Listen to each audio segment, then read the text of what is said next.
Alors ce matin, on va aborder un sujet, on va le voir en deux fois je pense. Dieu au cœur de ma déception. Est-ce qu'il vous est arrivé d'être déçu? Alors j'ai posé la question différemment. Qui n'a jamais été déçu? Ok, donc on est tous d'accord là-dessus. Hein? On a pu se décevoir comme on a pu décevoir, etc. La déception, c'est une expérience universelle, mais aussi inévitable. La déception, ce n'est pas une faiblesse, ce n'est pas non plus un défaut, c'est une réalité humaine. Et nous connaissons tous cette réalité humaine.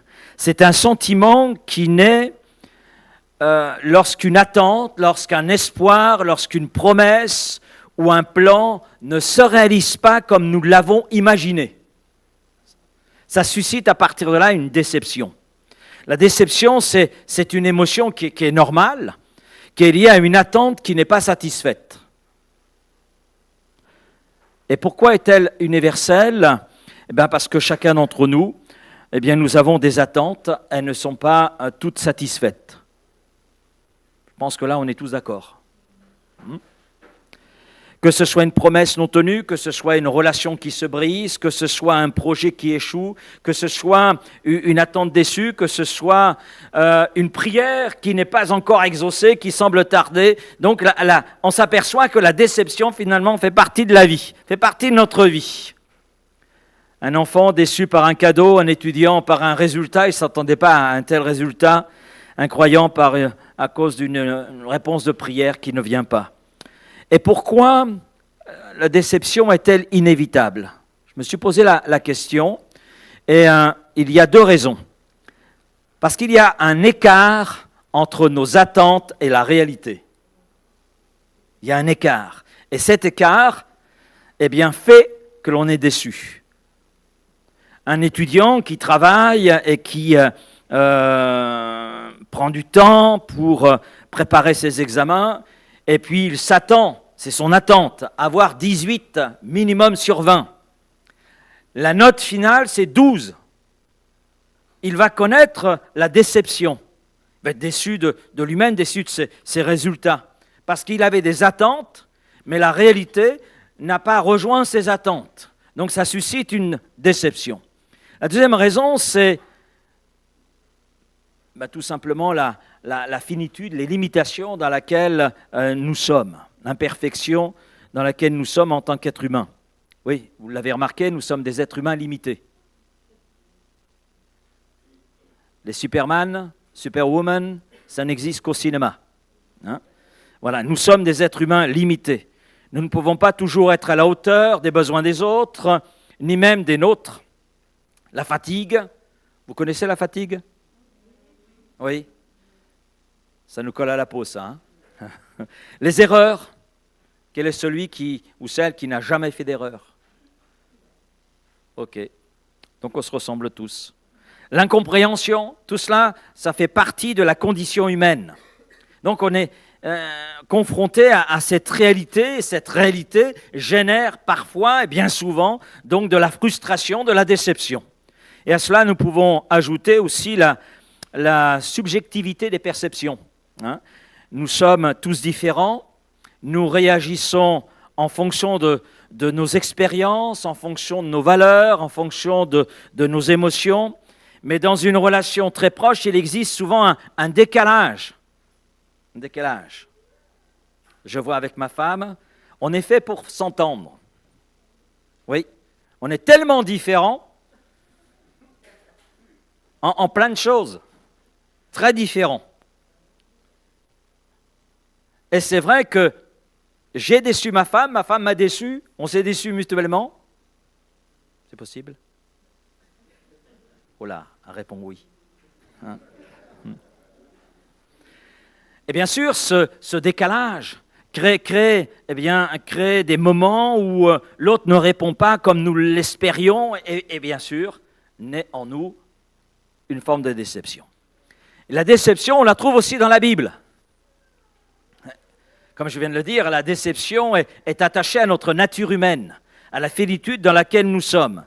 Et on a plusieurs exemples, je vais les citer. David, David, l'homme selon le cœur de Dieu, eh bien, il a vécu des moments de déception. Il n'a pas vécu simplement un moment de déception, mais il a vécu plusieurs moments de déception. Et il a vécu un moment de déception qui est plus terrible qu'un autre lorsqu'il voit son propre fils Absalom se rebeller. On voit cette histoire dans 2 Samuel chapitre 15, et Absalom, son fils, et on sait qu'il y a une affection toute particulière dans le cœur de David pour Absalom.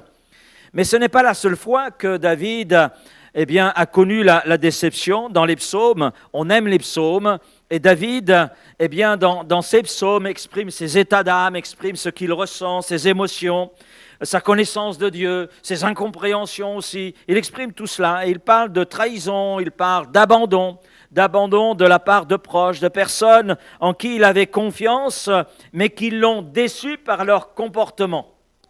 La déception a été le partage de cet homme de Dieu. Mais c'est vrai également, dans d'autres sens, David a déçu. À un moment donné, il a fallu l'intervention du prophète Nathan. Et David a déçu Dieu, premièrement, et déçu de lui-même. On a un autre homme de Dieu, Moïse. Moïse, dans Nombre 12, verset 3, il est dit, « Or, Moïse était un homme, j'aime bien un homme, donc quelqu'un de la même nature que nous, fort patient. » Est-ce que la patience vous caractérise? Bon, vous y réfléchissez. Mais plus qu'aucun homme sur la face de la terre. Donc, au niveau de la patience, il n'y avait pas d'homme au-dessus de Moïse. Et Moïse, après avoir guidé le peuple d'Israël pendant 40 ans dans le désert, lui-même n'est pas entré dans la terre promise. À cause d'un acte, j'allais dire, de colère. On voit cela dans Nombre 20, verset 12. Et nous pouvons imaginer la déception de Moïse devant le jugement de Dieu, après tant d'efforts, tant de fidélité. Et cela d'autant plus que Moïse est appelé l'homme le plus patient de la terre. Mais il est appelé homme, avec des limites. Et sa patience a eu des limites. Et il a exprimé une impatience, une colère.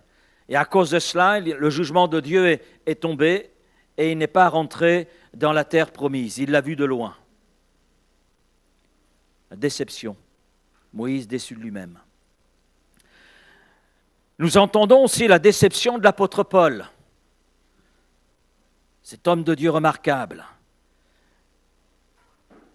Il l'exprime à un moment donné, devant le départ, devant l'abandon de Démas. 2 Timothée chapitre 4, verset 10. « Car Démas m'a abandonné. » C'est terrible. On voit toute la déception, la frustration qu'elle a dans le cœur de Paul. « Car Démas m'a abandonné par amour pour le siècle présent. » Et il est parti pour Thessalonique. Crescence est allé en Galatie, Tite en Dalmatie. Donc là, on voit l'apôtre Paul qui exprime vraiment cette déception devant cette situation. Il ne comprend pas, mais il a une analyse. Il m'a abandonné. Il a abandonné le service. Il a abandonné la voie dans laquelle nous étions par amour pour le présent siècle. L'amour du présent siècle a été plus fort que l'amour pour Dieu, l'amour pour l'œuvre de Dieu.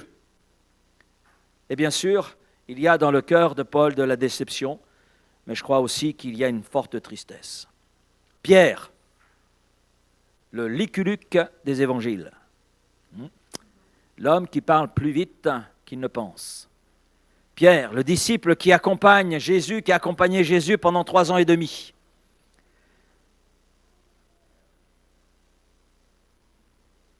Il a renié Jésus. Il a renié celui vers lequel un jour il s'est tourné, mais à qui rions-nous? C'est toi qui as les paroles de la vie. Et quelques temps plus tard, il renie Jésus à 3 reprises. Il connaît la déception, une déception profonde, une déception amère, la déception d'avoir renié Jésus. Il se croyait fort. Mais là, il est placé devant toute la réalité de sa faiblesse. Matthieu 26, verset 75, et Pierre se souvint de la parole que Jésus avait dite. Avant que le coq chante, tu me renieras 3 fois. Et étant sorti, il pleura amèrement. Wow. Il pleure amèrement parce que sa déception était grande. Il est déçu de lui-même, déçu de ne pas avoir été à la hauteur de ce qu'il pensait être. Il avait des pensées, il avait des attentes, et puis il y a une réalité qui a fait apparaître que c'était trop haut. Élie, le prophète Élie, a connu une déception similaire à celle de Pierre, après l'épisode du Carmel. Wow, ce qui se passe sur le Carmel. Le prophète de l'Éternel qui confronte les prophètes de Baal et d'Astarté. Il les confronte et il est vainqueur. Et puis, nous lisons la suite, eh bien, il réduit à néant, on va dire, donc les prophètes de Baal et d'Astarté. Déploie une énergie incroyable par la puissance de Dieu, parce que c'est la puissance de Dieu qui se manifeste avec lui et en lui. Donc, il y a des choses extraordinaires sur le mont Carmel. Et puis, il n'y a pas l'effet qu'il pensait. Il n'y a pas le résultat qu'il pensait auprès du peuple. Parce que ce n'est pas pour autant que le peuple, devant la puissance de Dieu manifestée, visible, rendue visible, que le peuple revient à Dieu. Et puis arrive dans le même temps un télégramme envoyé par Jézabel.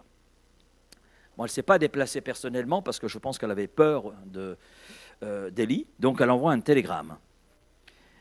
Et nous lisons 1 Roi 19, verset 4. Pour lui, il alla dans le désert, où après une journée de marche, il s'assit sous un genêt et demanda la mort, en disant, c'est assez, maintenant, Éternel, prends mon âme, car je ne suis pas meilleur que mes pères.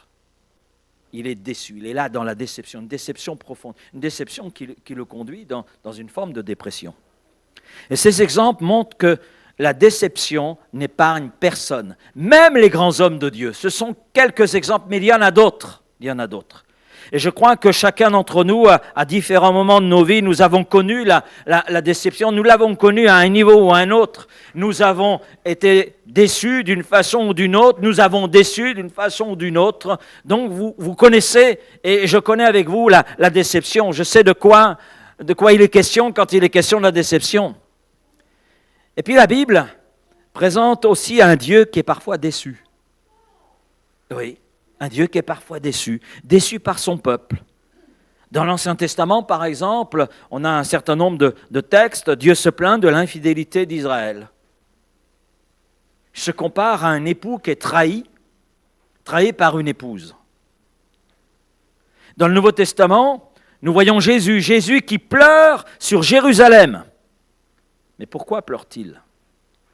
Parce qu'il déplore l'incompréhension de ceux qu'il est venu sauver. Il déplore l'incompréhension de ce peuple au milieu duquel il est né, au milieu duquel il a grandi, au milieu duquel il a présenté l'Évangile. Il est venu au milieu des siens, mais les siens ne l'ont pas reçu. Ésaïe 65, verset 2. « J'ai tendu mes mains tous les jours vers un peuple rebelle qui marche dans une voie mauvaise au gré de ses pensées. » Et on a, je dirais là, une forme de déception, une émotion qui est là dans le cœur de Dieu. Parce que Dieu est une personne, donc Dieu a des émotions. Dieu éprouve des sentiments. D'ailleurs, ça s'est entendu ce matin dans de nombreuses prières, je dirais dans chaque louange, il était question de l'amour de Dieu. L'amour, c'est une émotion, un sentiment. Dieu est amour, c'est sa nature. Et nous avons peut-être nous-mêmes déçu Dieu, d'une manière ou d'une autre, comme cela a été le cas pour le peuple de l'Ancienne Alliance. Mais Dieu n'abandonne jamais. Amen. Amen. Nous n'avons pas un Dieu qui lui déçoit. Quelquefois, l'homme a l'impression que Dieu le déçoit. Non, Dieu ne déçoit pas. Dieu est fidèle, il est le fidèle. Et la fidélité divine, heureusement, surpasse tous nos échecs, toutes nos déceptions. Et je crois que c'est là l'un des messages majeurs de la Bible. Alors, quelles sont les causes, on va y réfléchir pendant quelques instants, les causes fréquentes de la déception. Alors, j'ai déjà souligné nos attentes qui quelquefois sont irréalistes. Nos espoirs sont parfois fondés sur des rêves, sur des idéaux qui ne correspondent pas à la réalité. Par exemple, on attend une relation qu'elle soit parfaite. Ben non. Pour qu'une relation soit parfaite entre deux êtres humains, il faut que ces deux êtres soient parfaits. Mais ce n'est pas le cas. Donc il y aura forcément un grain de sable quelque part. On attend d'un travail qu'il soit exempt de difficultés. Ben non. Même quand on travaille tout seul, on peut être déçu par ce qui ressort de notre travail. Mais si c'est un travail d'équipe, on peut être déçu. Ben oui, parce qu'on est tous différents. Donc on a parfois des attentes irréalistes, et ces attentes irréalistes sont des sources de déception. Oh, je suis déçu. Oui, je suis profondément déçu. Parce que je pensais que l'église de Vitrolles était parfaite. Pas vous?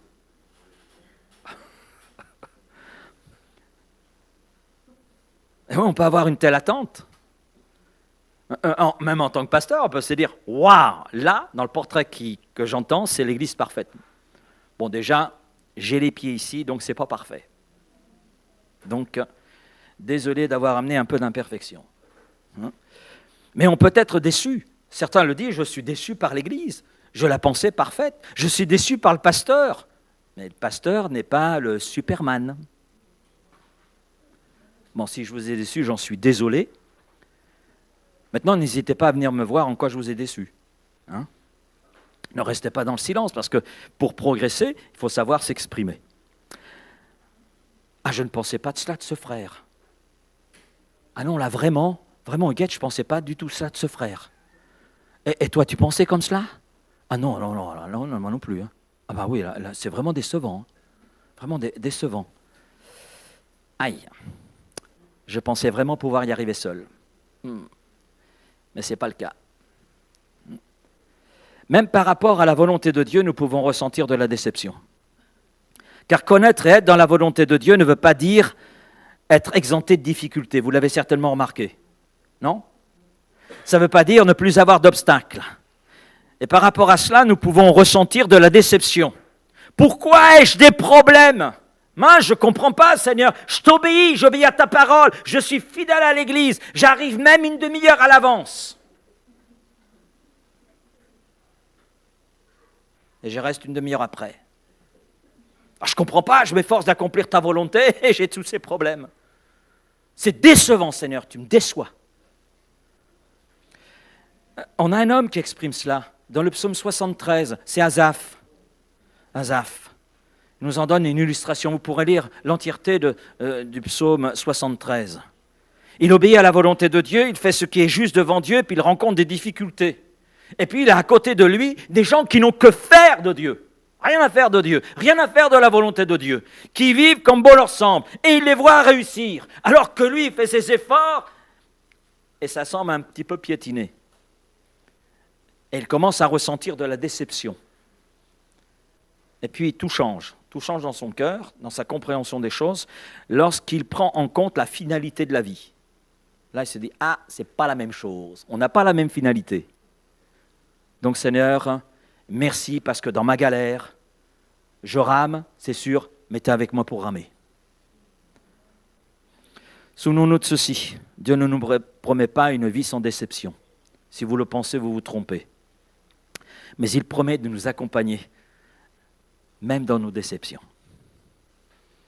Mais si nous sommes déçus, ce n'est jamais lui qui déçoit. Mais il est avec nous dans la douleur que suscite la déception qui peut être la nôtre. Une autre cause fréquente de la déception, c'est la confiance mal placée. Le cœur humain a tendance à placer sa confiance dans ce qui lui semble sûr. Les personnes, les institutions, nos propres capacités. Mais tout cela est faillible. Et lorsque ces supports, j'allais dire, ne sont pas à la hauteur des attentes, donc échouent, eh bien la déception est assez douloureuse. Jérémie 17, verset 5, « Ainsi dit l'Éternel, maudit soit l'homme qui se confie en l'homme, et qui fait de la chair son bras, et dont le cœur se retire de l'Éternel. Ben oui, c'est un cœur qui court tout droit vers la douleur de la déception. Michée, chapitre 7, verset 4. Le meilleur parmi eux, ou le meilleur d'entre les hommes, est comme une ronce. Vous savez ce qu'est une ronce, hein? Le plus droit, pire qu'un buisson d'épines. C'est pas bon de s'y frotter. Le jour annoncé par tes prophètes, ton châtiment approche, c'est alors qu'ils seront dans la confusion. Donc là encore, on voit que placer sa confiance dans ce qui est humain, que ce soit les institutions, etc., il faut accepter qu'à un moment donné, il y aura de la déception. De la déception. Et c'est vrai que plus la personne est proche, plus la déception est bien sûr profonde. Et là, il faut la grâce de Dieu. Mais elle est agissante. Amen. Et puis il y a un troisième élément, une troisième cause fréquente de la déception, c'est l'impact du péché de la chute. On ne peut pas éliminer cela. Le monde est marqué par la chute, est marqué par la présence du mal, du péché et des erreurs humaines qui sont source d'échecs et de déceptions. Et parfois, les circonstances sont hors de notre contrôle. Et nous devons apprendre à vivre avec ce qui est dans notre monde, ce que nous voyons dans notre pays, ce que nous voyons en Ukraine, on parlait de l'Ukraine. Tout cela est le résultat de ce qui habite le cœur de l'homme, de ce qui domine l'homme, le péché. Le péché. Un pasteur, je lisais une prédication d'un pasteur américain et sa prédication, le titre c'était « Tout problème humain n'a qu'une source, le péché. » Le péché. Et dans son développement, il n'avait pas tort. Il n'avait pas tort. Le salaire du péché, le résultat du péché, c'est la mort éternelle, c'est de priver de la présence de Dieu. Et le péché, ça fait mal. Le péché, ça détruit. Ça détruit les relations, ça détruit l'individu, ça détruit des pays. Ça provoque la douleur de la déception. Nous pouvons penser à Josué et Caleb. Josué et Caleb, deux hommes de Dieu qui étaient prêts à entrer dans la conquête de la terre promise, exactement comme Dieu l'avait dit, mais qui, en raison de l'incrédulité de l'ensemble du peuple, parce qu'il y avait 10 autres espions avec Josué et Caleb, qui, eux, ont conduit le peuple à refuser d'entrer dans la terre promise. Et Josué et Caleb ont dit, non, allons-y, Dieu nous donne ce pays. Ce que Dieu nous a dit sur ce pays est vrai, et Dieu nous le donne, allons-y. Mais les autres espions ont dit non, et Josué et Caleb ont failli être lapidés. Et puis ces deux hommes sont restés bien 40 ans de plus dans le désert avec les autres. Mais moi j'ai imaginé Josué et Caleb, voyant tous ceux de leur génération disparaître les uns derrière les autres, parce que supportant le jugement de Dieu en raison de l'incrédulité. Ils ont vu tous ceux de leur génération disparaître là les uns après les autres. Et j'aurais pu cultiver de la déception et se dire, aïe, nous allons y passer aussi, sans voir la réalisation de la promesse. Non, ça n'a pas été le cas, amen, parce que Dieu veillait. Les effets sont profonds parfois de la déception. Ça touche l'émotionnel, tristesse, frustration, colère, découragement. Oui, Josué et Caleb, devant l'attitude du peuple, devant la déception dans laquelle ils se trouvaient, ça aurait pu susciter découragement, ensuite la colère. Les effets sont aussi spirituels. On arrive à des doutes spirituels. Certains vont même jusqu'à un éloignement de Dieu, une perte de foi, abandon de l'Église. Et puis quand la déception est là, il y a d'autres effets, c'est aussi sur le plan relationnel. La méfiance envers les autres. L'isolement, à l'exemple d'Élie, l'agressivité, et toutes sortes de comportements, d'effets, de résultats, lorsque la déception est là et qu'elle est cultivée. Et ces effets peuvent devenir destructeurs si on ne les affronte pas avec sagesse et foi. Et peut-être que dans un cœur de quelqu'un, ce matin, il y a la déception. Je ne connais pas l'origine de cette déception, mais ne cultive pas cette déception. Si tu la cultives, les fruits qui vont en découler ne seront pas des fruits à la gloire de Dieu, mais des fruits destructeurs de ta relation avec Dieu, de ta relation avec ton entourage, et tu ne pourras pas avancer plus loin dans la foi. Alors j'arrive à la conclusion pour cette première partie ce matin. Apprenons à identifier la déception quand elle est là, sans la nier, sans chercher à la fuir, sans chercher non plus à la masquer, mais identifions cette déception et identifions l'origine de cette déception. Et puis soyons honnêtes avec Dieu, honnêtes sur nos sentiments, comme le psalmiste qui exprime ses doutes, qui exprime ses peines. Sonde moi, ô Dieu, et connais mon cœur. Regarde si je suis sur une mauvaise voie. Si la déception est là, je paraphrase, si la déception est là dans mon cœur, bien, Seigneur, aide-moi vraiment à faire face à cette déception, mais à ne pas la cultiver, parce que je veux être conforme à toi. Et puis, encourageons-nous à ne pas fuir la réalité, mais à regarder cette réalité en face et la regarder avec foi. Amen. La question est, qu'est-ce que je fais de ma déception? C'est une bonne question, ça. Qu'est-ce que je fais de ma déception? Comment je gère cette déception? Comment la vivre en tant qu'enfant de Dieu? Comment ne pas laisser la déception nous éloigner de Dieu, ou nous détruire intérieurement, ou détruire nos relations? Alors, je ne vais pas apporter de réponse ce matin, mais on se donne rendez-vous dimanche prochain pour voir la suite. Ah, vous êtes déçus. Déçus parce que vous êtes frustrés, parce que vous auriez voulu savoir la suite. Alors, la semaine prochaine, nous verrons qu'il n'y a qu'une seule solution, qu'une seule réponse à la déception. On nous propose en ce monde peut-être plusieurs solutions, mais en réalité, il n'y en a qu'une seule qui conduit au relèvement, et nous la verrons dimanche prochain, Dieu voulant. Amen. Parce que nous avons une réponse. Nous avons une réponse. Seigneur, merci pour ta parole ce matin. Abordez-la très simplement. Mais Seigneur, je crois que tu veux nous conduire les uns les autres, à savoir gérer nos déceptions. Une déception personnelle, on peut être déçu de soi-même. Seigneur, et cette déception de soi-même peut nous conduire à une culpabilité et à toute une honte, etc. Déçu dans une relation, déçu par des attentes qui ne sont pas encore réalisées.